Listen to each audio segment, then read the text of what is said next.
This is Leaders Elevating Leaders, bringing you the power of possibility by learning from successful leaders across Northeast Florida. We're breaking down barriers, overcoming fears, and stepping out of our comfort zones to be inspired and change our mindset from it's complicated to it's possible. I'm your host, Angela Timberlake, talent development executive, executive coach, business owner, and now the Vice President of Elevate Women with Jax USA Partnership, the Economic Development Division of the Jacksonville Chamber. And our mission is to elevate women to the highest level of leadership across Northeast Florida. When we do, we become a destination where top talent can thrive, which means our business, our economy, and our community thrive. Now, let's hear how it's possible for you. Welcome to Leaders Elevating Leaders. I'm your host, Angela Timberlake. I am honored to be joined by this well-known, well-respected leader in our community, AnnMaries Knight. She's the Vice President of Community Engagement and Chief Diversity Officer at UF Health Jacksonville. AnnMaries, welcome. Okay, thank you. Good morning. Now, when we first met, we quickly connected, and I understood why everyone that I introduce Elevate Women to, they immediately say, "Do you know AnnMaries?" And so for those that don't know you, tell us a little bit more about who you are and your journey here in Jacksonville. Sure, thank you. Very surprised to hear that. So I am retired Navy. I retired from the Navy in 2010 here in Jacksonville. So I am one of those sailors that said, I love it here, I'm sticking around. I'm a healthcare administrator by training. And so when I looked at the landscape of Jacksonville, I was pretty strategic in my prior to retirement. I met with everyone I could at every hospital system to figure out where I wanted to land. And my first stop in the hospitals was Mayo Clinic. So I served at Mayo Clinic for 8 years, and I truly believe that my job is to serve. So that's why I choose that word. And I was in operations. So I ran most of the hospital and then transitioned into community engagement. And on my departure from leaving Mayo Clinic, I told one of our leaders, you did this. You created this monster in community engagement. And just like Mayo Clinic does, they train you, and when you need, you go. And so I jumped right into the opportunity to come work for Dr. Leon Haley here at UF Health Jacksonville, another academic medical center. That's my preference. And as you described, I'm the VP for community engagement. So my journey has really been from E3 to the C-suite. And E3 is an enlisted rank in the military. That's great. Thank you so much. We're so thrilled to have you and that you chose Jacksonville to continue your career. So we're glad to have you back. Now let's talk a little bit about, what success looks like in your industry. So what are the senior leaders in your industry? What do they exemplify today? So the senior leaders in healthcare, particularly from the administrative standpoint, they exemplify grit, innovation, and determination, right? I mean, look where we are right now in the midst of a pandemic. I can't help but bring that to the forefront of the mind. Leadership in healthcare right now has to be focused on doing things differently and being very intentional around their work. Yeah, no doubt. I think those are qualities that would serve everyone well. And I think we're learning that a little bit more now as we have to bring people together and really roll up our sleeves and say, how can we continue to be our best and help others around us be their best as well. Right. I mean, yeah, totally. I mean, people are coming to us at the most vulnerable need time, right? Yeah. And it's heavy. It's heavy. We may not, as the administration, we may not be in the front line, but we certainly are mindful of our staff that are right at the forefront of the action and the tip, so to speak. And it's a burden and an honor to serve them. Yeah, absolutely. Well, thank you. What role did mentors and sponsors play in your success? So, when I think about that, I think of a scale. So from 0 to 100, where did mentors and sponsors fit? And for me, it was spot 99. Truly, and I don't mean that simply from the fact of me being me being mentored and sponsored, although we will talk about that, but also the responsibility for me to do the same back. It really helped develop my own success to sit with young professionals and learn from them as I tried to share what little knowledge I had. So when we talk about mentorship and sponsorship, I would like to emphasize that it plays in your success to be a mentor and a sponsor yourself. Now, let's talk about the traditional, right? I wouldn't be here today if I didn't have fantastic mentors and sponsors, and they looked the gamut, whether male, female, varying demographic and backgrounds, military, non-military, they were all critical.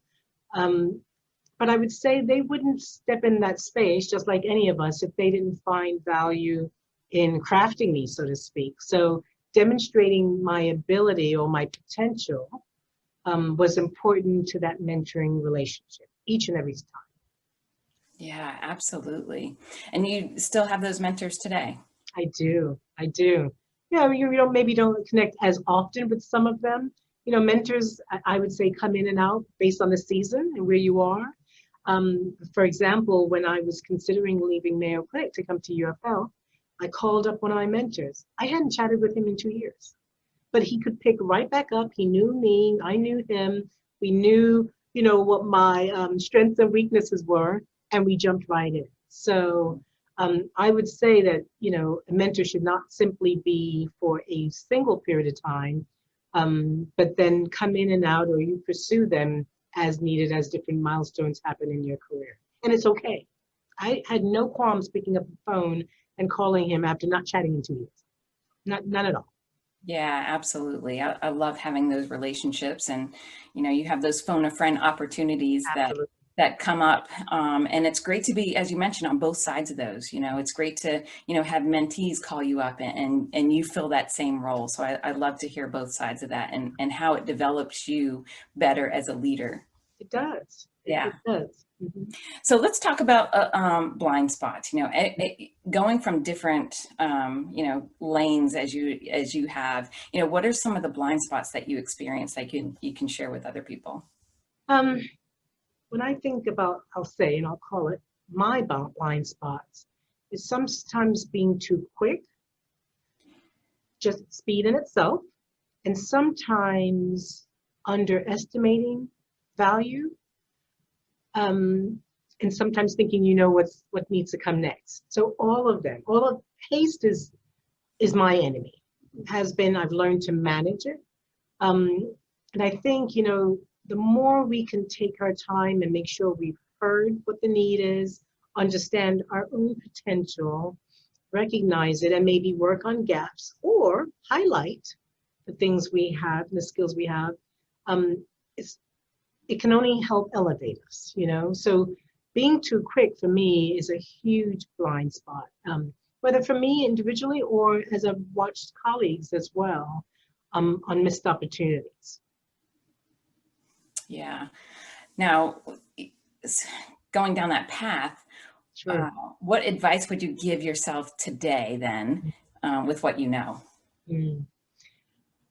Chew first, right? So when that project comes or that opportunity to engage with someone presents itself, whether you think you're good and ready or whether you don't, just take the time to chew a little bit. And that chewing is going to be really your research, and make sure that you're prepared. So when I sit down with Angela for the first time and I understand and support to understand what's Angela's interest, I'm going to make sure I've done my homework to be prepared. The younger AnnMarie would have been like, oh, it's great. I'm going to get to meet Angela. Okay, let me just do this tomorrow morning at 10. The current day AnnMarie would say, Angela, I'd love to meet. How about we meet next Thursday? And so it gives me a little time to get to understand and know the dynamic of her industry, her personality, and so forth, so I can be better prepared in the conversation. Wow, that's well said. That is definitely learning over the years, and knowing yourself and being self-aware. So Right. That's great. Now, would you do anything different? Actually, no. Yeah, of course I made my mistakes. I can, in my mind check them off, but they were part of my experience in learning. right? And I'm going to make a mistake again this week and next week and so forth. And it helps me grow. I wouldn't say I would do anything different. I joined the Navy. I was supposed to join the Navy for 3 years and I did 24.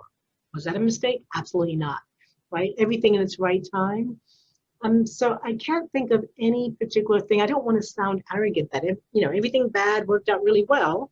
But I do think there's value in really owning the things that didn't quite go so well and really focusing on the recovery and how you did to get out of that situation. Yeah, perfect. Now, you were in it. We talked about it when we started this. Like you're feeling so much pressure in the industry, in the space that you go to work in every day. So how are you handling those pressures of being a leader in business, continuing to be a leader in your community, and then balancing your home? So talk to me a little bit about that. Okay, so this is the truth serum part, right? Yeah. I could, of course, sit here and gloss everything, and there's gloss, but I'm going to put it all out there. I'm doing pretty good, but there's days I could be doing better. I have to be intentional with recognizing my pressures. And what I mean by that is, we get so busy, and going back to my earlier point about going so fast, we sometimes miss what's really happening to us, whether physically or otherwise. So I would say, what's working for me with the pressure is I'm a list maker. I start my day, my week, my month with lists, but I also give myself room to recognize I am not going to get through that entire list. There's something's going to go wrong.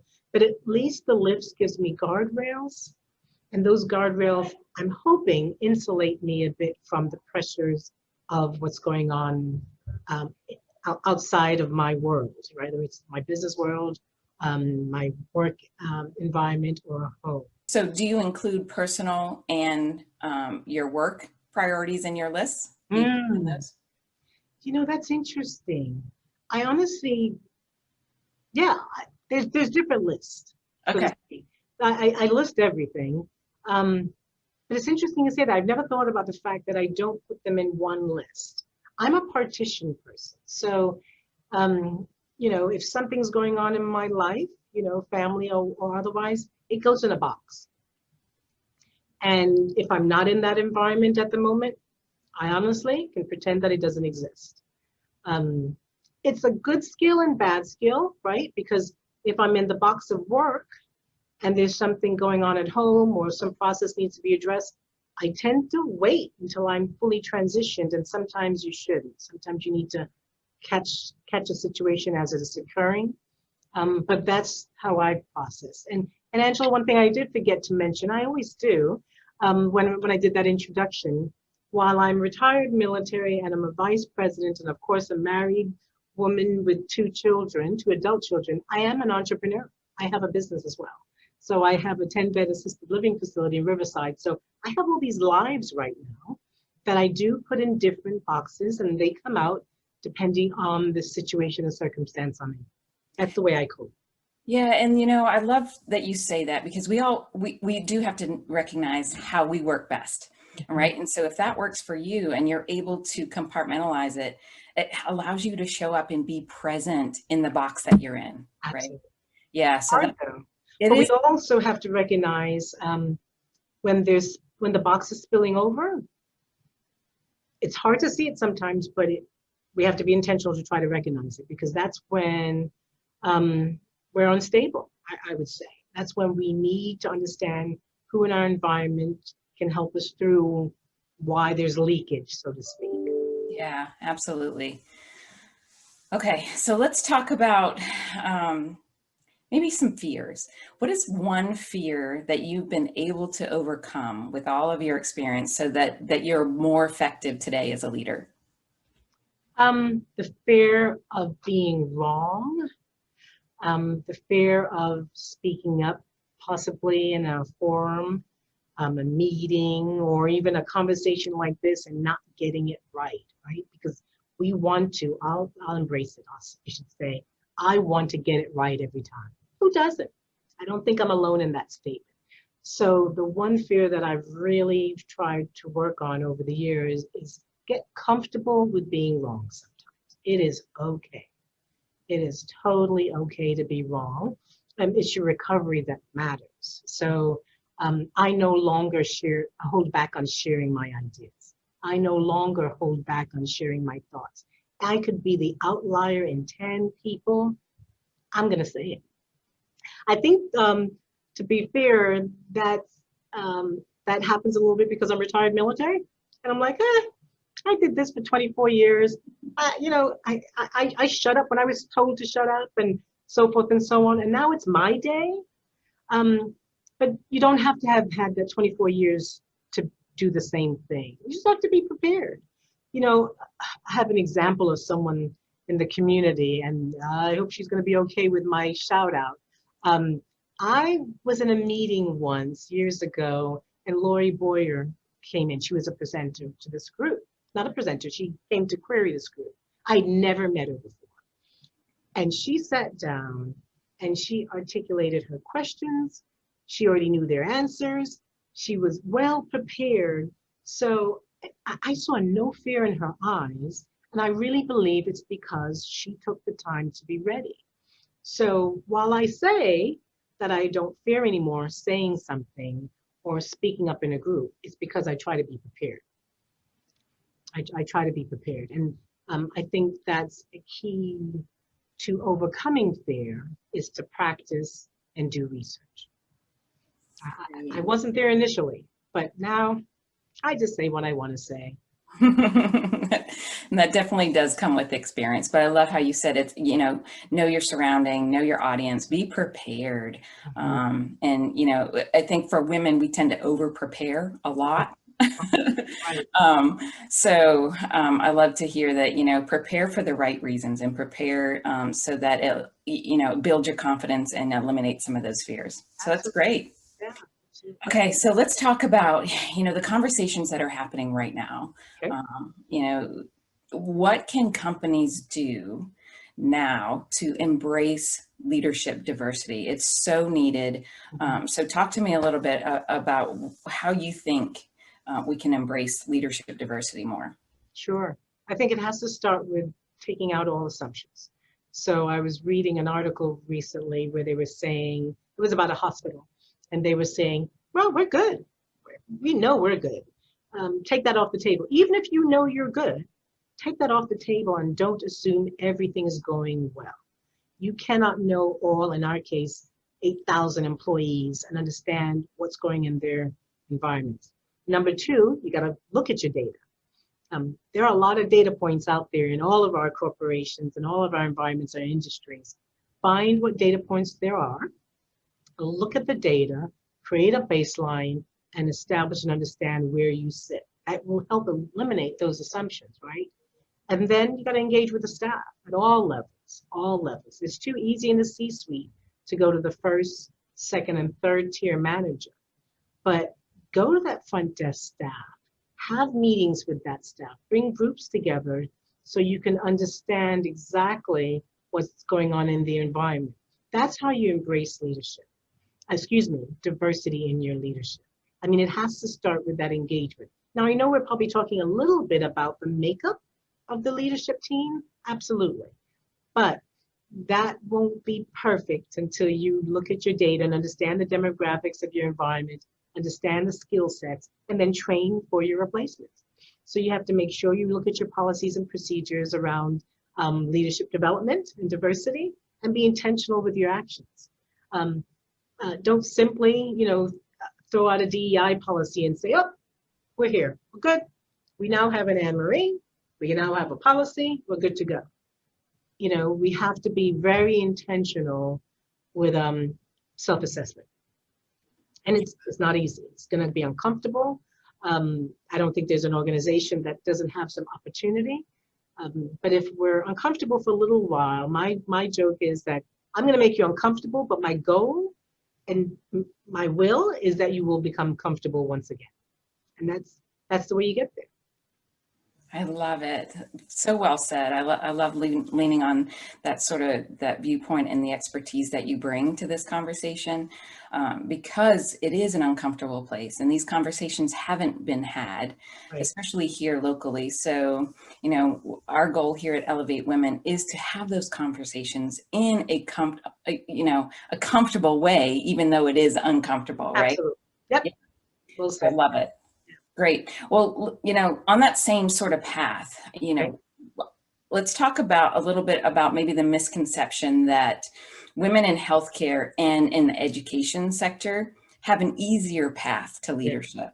Yeah. So tell me, being on the inside, tell me what your thoughts are on that. Yeah. So my immediate reaction to that is that ain't true. Number one. I think what people, and I can't speak for the mind that says that statement, but I'll make a little bit of assumption. I think oftentimes because they see the overall demographic of a team being highly concentrated by women, that the assumption is, oh, they're good. And they may be, right? But in general, all I need to say to you is look around at hospital CEOs. How many of them are women?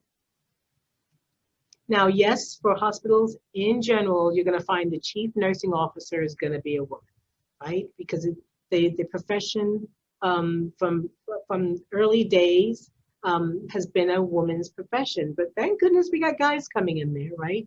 But so I think those comments come from the fact that there are a lot of women in these fields and these two industries.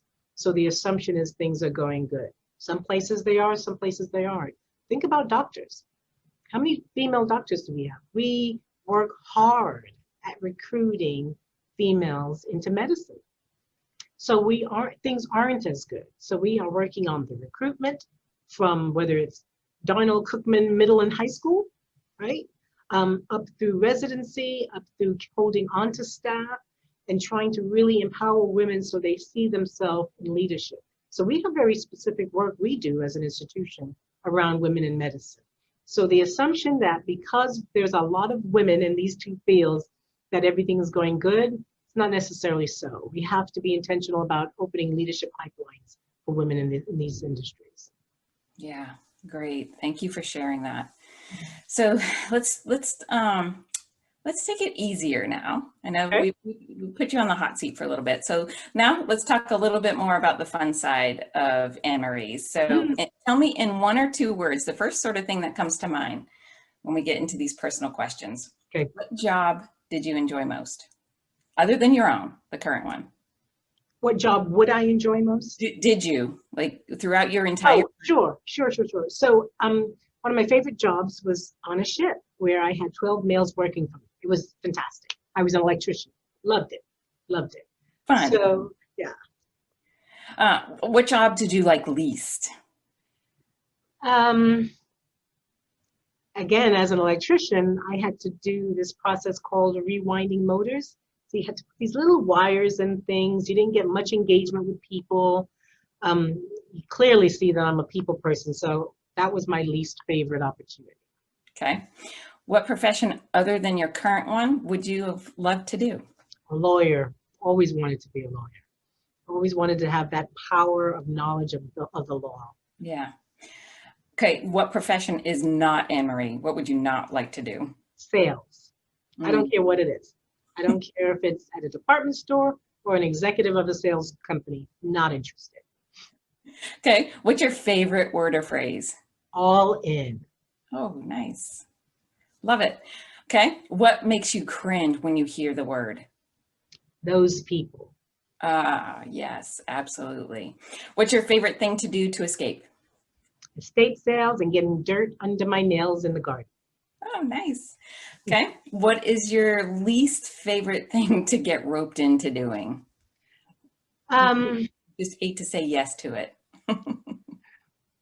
Golf, anything like that. Okay. And where would we find you around town if you had your choice to spend just a few hours?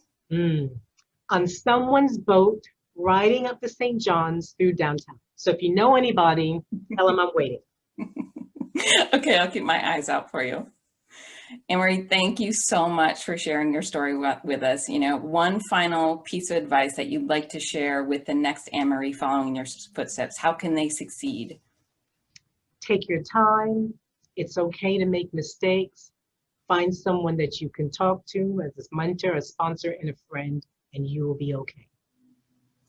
So well said. Thank you so much. And to our audience, thank you for joining Leaders Elevating Leaders. I am thankful for each one of you that are watching and following us. I believe that we've all seen the power of possibility today. So stay tuned for our next guest. Until then, believe in yourself, believe it's possible, and continue to elevate and inspire others. Thank you.